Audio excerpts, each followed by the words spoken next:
이번 주는 달이 밝은 주간이지요. 가을 달밤의 시골집에서 기러기들이 기역자 시옷자로 줄을 지어서 날아가는 모습을 자주 보면서 자란 어린 시절이 생각나서 기러기 노래를 감상해 보았습니다. 제가 지난 54강에서 우리 한글의 활용폭을 넓히자고 하는 기상천외한 제언을 드린 바가 있죠. 고맙게도 10월 12일자 군산뉴스에서 특별기고로 게재해 주었습니다. 이 자리를 빌려서 군산뉴스 측에 깊은 감사를 드립니다. 저는 저의 제언이 언젠가는 전 국민적인 공감을 얻을 날이 오리라고 확신하고 있습니다. 여기를 이제 시작하네요. 기지라는 말이 있죠.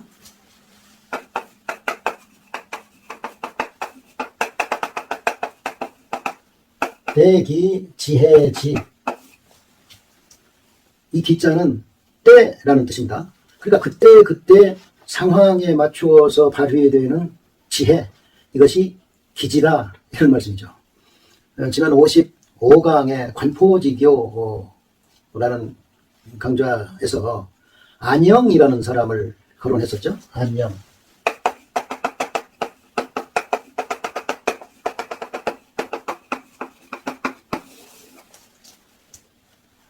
이 안영이라는 춘추시대 제나라 사람이 관중 또 제갈공명과 더불어서 중국 역사상 가장 훌륭한 재상에 꼽힌다, 이런 말씀을 드렸었죠. 바로 이 안영이 그렇게도 언변이 뛰어나고 그렇게도 이 기지가 번뜩였던 인물입니다. 임동석 전 건국대학교 한문 교수 같은 이는 그가 역조한 안자춘추라는 책의 서문에서 이 세상에서 말을 가장 아름답게 한 사람을 꼽으라면 나는 안영을 꼽겠다, 이렇게 말할 정도로 언변이 뛰어났다, 이 말입니다. 그래서 저는 이 안영의 기지에 주목하고 싶습니다. 이 안영은 본명이 영입니다. 어릴 적부터 워낙 체격이 왜소했기 때문에 어린아이 영자라는 이름을 얻었다고 합니다. 성년이 된 뒤에 본명 말고 편히 부르는 이름, 이것을 자라고 하죠. 이 안영의 자는 평중이죠. 그래서 보통 안평중이라고도 하고 안영의 존칭인 안자라고도 하죠.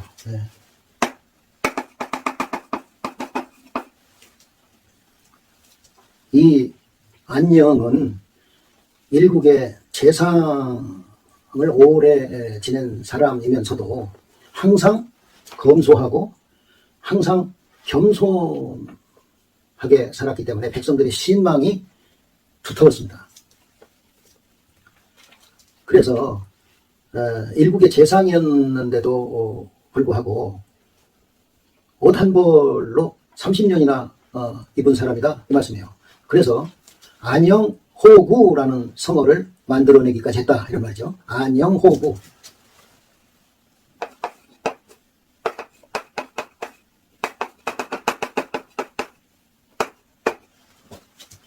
여우호로 가돛구, 여우 가죽옷이다, 이 말이죠. 이 가돛이라는 것은 가죽옷을 말하니까 짐승 가죽옷. 그러니까 안영이라는 재상이 그 높은 자리에 있으면서도 여우 가죽으로 만든 옷 한 벌로 수십 년을 입었다.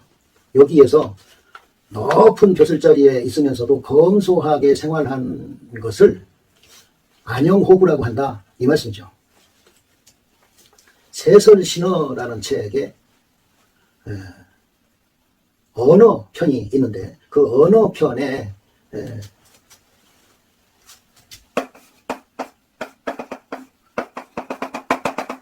호부 수십 년, 이런 기사가 있습니다. 안영이 여우 가죽으로 된 옷을 수십 년이나 입었다, 이런 말이 실려 있습니다. 얼마나 검소했는가를 이중으로 증언해주는 그런 기사네요. 저 대단하신 정주영 회장께서도 옷 한 벌과 구두 한 켤레를 수십 년 입고 신었다는 이야기를 들은 바가 있습니다. 생각해보자면 이런 대단한 부자들보다는 어지간한 부자나 졸부들이 더 사치스러운 것 같습니다. 이 안영은 아주 왜소한 체격을 가지고 있었지만 이따 아시게 되겠지만은 135cm도 안 되는 키였던 것 같습니다. 예. 그렇게 왜소한 체격을, 그런 왜소한 볼품없는 외모를 가지고 있었지만 이 안영은 매우 강직한 거인이었습니다. 안영이 죽은 후에 안영의 언행에 대해서 기록한 안자춘추라는 책이 있죠.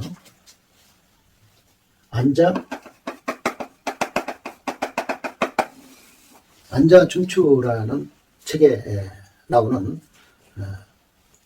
사건 하나를 예를 들어서 말씀드리겠습니다. 이 안자 시대인 BC 548년도에 제나라의 장공이라는 임금이 당시의 권력자였던 최저,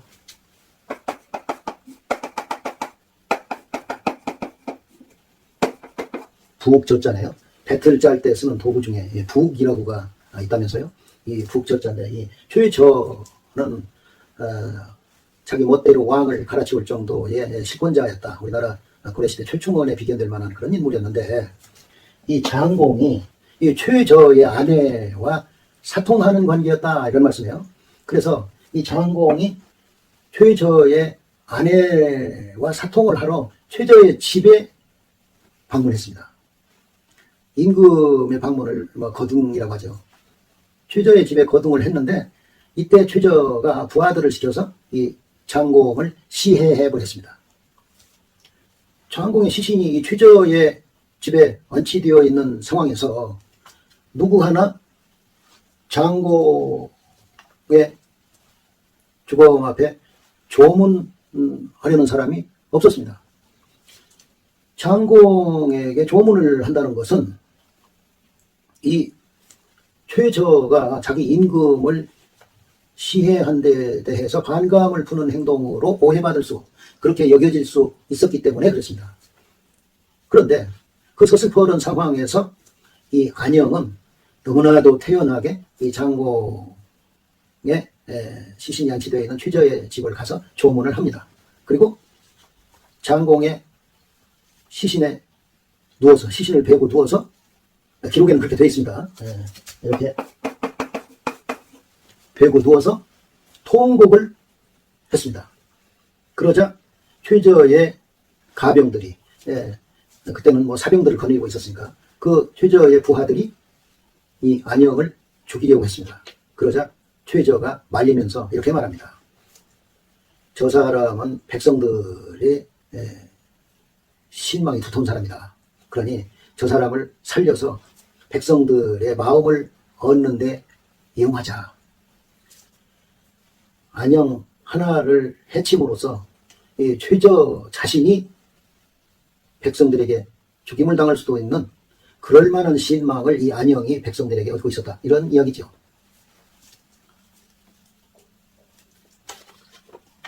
안영의 이 충절, 즉 장공을 조문한 충절을 보면서 세조에 의해서 죽임을 당한 단종임금의 시신을 죽음을 각오하고, 즉 위선비화 오소감심이라, 선한 일을 하다가, 옳은 일을 하다가 화를 당하더라도 나는 마음에 달갑게 여기겠다. 감수하는 바가 있다. 달가워하는 바가 있다. 옳은 일을 하다가 내가 목숨이 달아나는 한이 있더라도 나는 마음속으로 달갑게 여기겠다.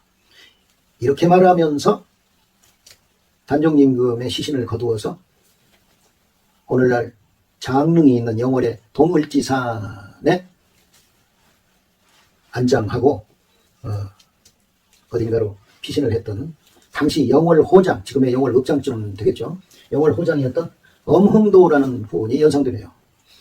이 엄흥도라는 분의 충절 때문에 오늘날까지 영월이 충절의 고향이라고 자부하고 또 충절의 고향으로 빛나고 있는 것이죠. 그리고 이 안영은 임금에게도 기탄 없이 간언을 했던 인물입니다. 그러니까 안영이 간언을 할 때는 임금의 안색을 살피지 않았다는 것입니다. 언제 어디서든 옳은 말이라고 생각되면 임금에게 기탄 없이 간했던 인물이다, 이런 말이죠. 사기의 공자세가 에 나와 있는 내용입니다. 공자가 30대 중반에, 그러니까 BC 510년대에 제나라의 임금이 미게라는 땅을 봉지로 주면서 다스리게 할 생각을 가지고 있었습니다. 그런데 이 안영이 반대합니다.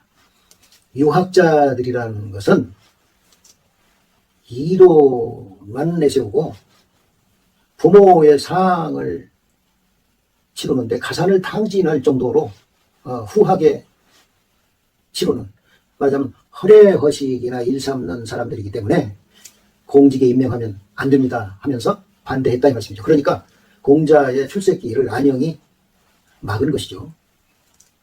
그런데 자신의 벼슬길을 막은 안영을 공자는 이렇게 칭찬합니다. 명심보감에 나오는 이야기죠. 자왈, 공자가 말했다. 안평중은, 안영은 선여인교로다. 사람과의 사귐을 잘 하는구나. 구의 경지원냐. 오래되어도 상대방을 공경하는구나.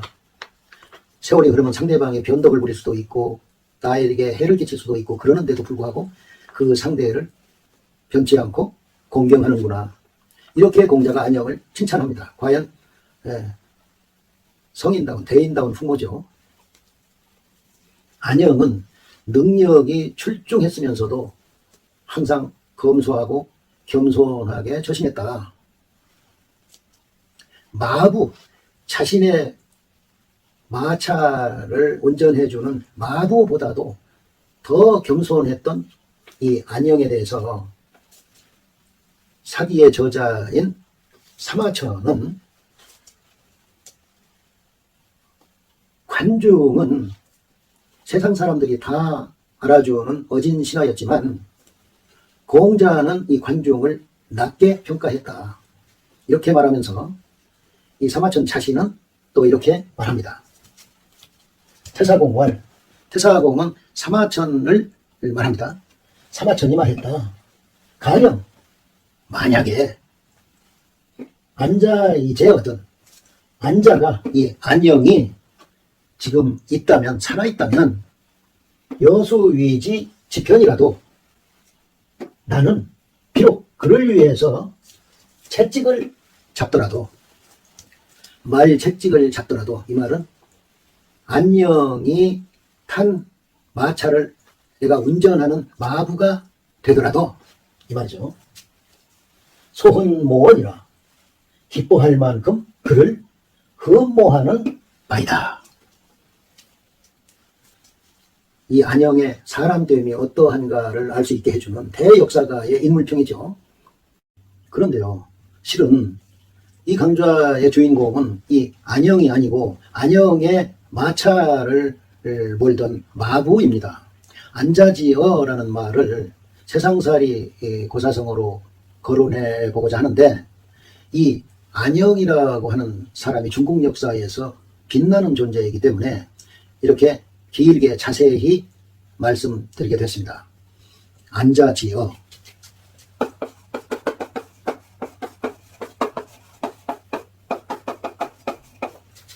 성씨안, 존칭자, 어조사지 마부어, 안자의 마부, 이런 말인데요. 지위가 낮은 사람이 지위가 높은 자기 상전의 권세를 믿고 함부로 거만하게 행동한다, 이런 속뜻을 가지고 있죠. 사마천의 사기가 있죠. 그 중에 사기 열전이 있는데 그 중에도 관한 열전이 있죠.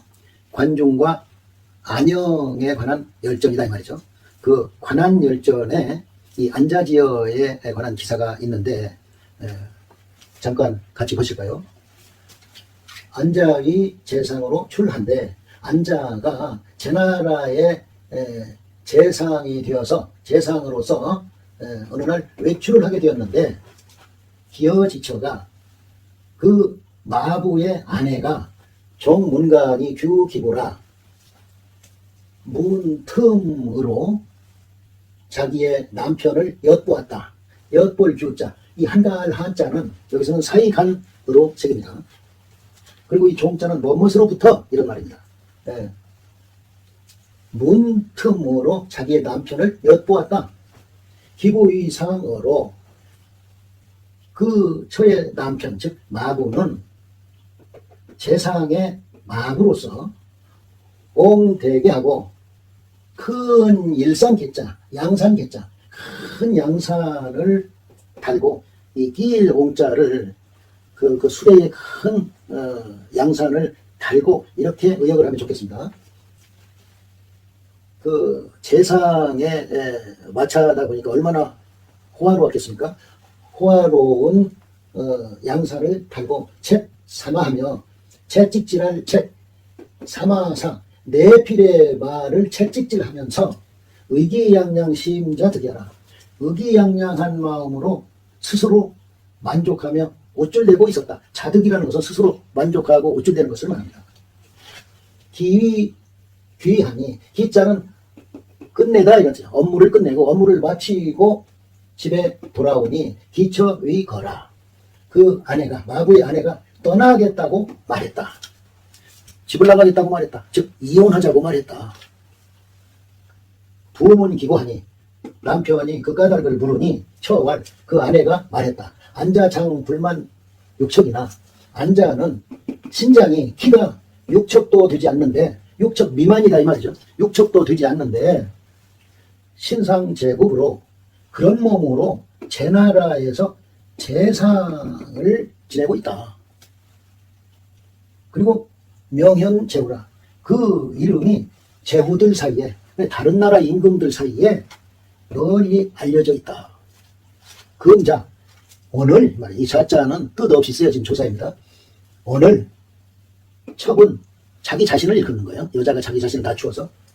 오늘 제가 그가 위출하는 것, 그 재상이 위출하는 것을 보았는데 기념심의 하고 생각이 깊고 상요 이자하자라, 항상 자기 자신을 낮은 사람이라고 생각하고 있었다. 금자 장 8척이나, 지금 당신은, 당신 자자예요. 지금 당신은 키가 8척이나 되는데 내 위인 보거라. 오히려 남을 위해서 따라다니는 마고에 불과하다. 연이나 그러나 자지의 자의위 족이라. 당신은 자기 자신을 만족해도 되는 사람이라고 생각하고 있다. 마부 주제에 아주 만족해서 옷줄대는 생활을 하고 있다. 척시 국어해라. 저는 이 때문에 떠나기를 바라고 있는 것입니다. 기후 부자억손이라. 그 뒤로 남편이, 그 마부가 스스로 억제하고 낮추었다. 겸손하게 행동했다. 안자 괴이 뭔지 하니, 안자가 이상하게 여겨서 그 까닭을 물었다. 어찌 그렇게 갑자기 겸손해진 거냐 하고 물었다. 그랬더니 이실대라. 마부가 사실대로 대답했다. 더 거만하게 굴면 아내가 집을 나가겠다고 협박합니다. 그래서 이렇게 겸손하게 행동하는 것입니다. 안자 천이위 대부로라. 안자가 그 마부를 천거해서 그 마부는 대부가 되었다. 저는 이 안영을 무척 좋아합니다. 저처럼 키가 작으면서도 큰 인물이었기 때문입니다. 여기 안자 장 불만 육척이라 이 말이 있지 않습니까? 안자는 키가 6척이 되지 않았다. 그런데 오늘날이야 한 척이, 즉 한 자가 30cm 정도라고 하지만 주나라 시대 적관법인 주척에 의하면 당시의 한 척은 22.5cm였던 것으로 파악되고 있습니다. 이런저런 자료를 뒤지다 보면은. 그러니까 이 주나라 시대 적관법인 주척, 한나라 시대 적관법인 한척, 당나라 시대 적관법인 당대척, 이것이 한 자의 몇 센치 정도인가가 제각각이다 이런 말씀이죠. 근데 주나라에서는 당시에 22.5cm 정도였다 이런 말씀이죠. 그러면 6척이면은 135cm 정도인데 그 6척이 채 안 되었다 이 말이죠. 안영이 135cm도 안 되는 키였다 이런 말이죠. 그래서 키가 160인 제가 이 안영을 좋아하는 것이죠. 안영이나 키가 150에 불과하다는 덩샤오핑 같은 사람들이 자기보다 키가 큰 부하들에 둘러싸여서 예우받는 모습을 상상하면 제가 왠지 기분이 좋아집니다. 지위가 낮은 마부가 상전의 권세를 믿고 거만하게 굴다가 자기 아내의 충고를 듣고 겸손하게 행동해서 결국 대부로 출세했다는 이 안자지어, 겸손을 강조하는 이 안자지어를 함께 생각해 보았습니다. 끄트머리에 한 가지 부탁 말씀을 드리고 싶습니다. 어디 큰 부자이면서 큰 권세가이면서 겸손한 사람 있습니까? 부모가 큰 재산과 큰 권세가인데도 겸손하고 예의 바른 사람이 어디 없습니까? 글쎄 그 사람이 그런 가정의 자제였어? 그런데도 그렇게 착하고 바르고 겸손했단 말이야? 어디 이런 사람 좀 없습니까? 여러분 주위에 이런 분이 계시면 저한테 좀 말씀해 주십시오.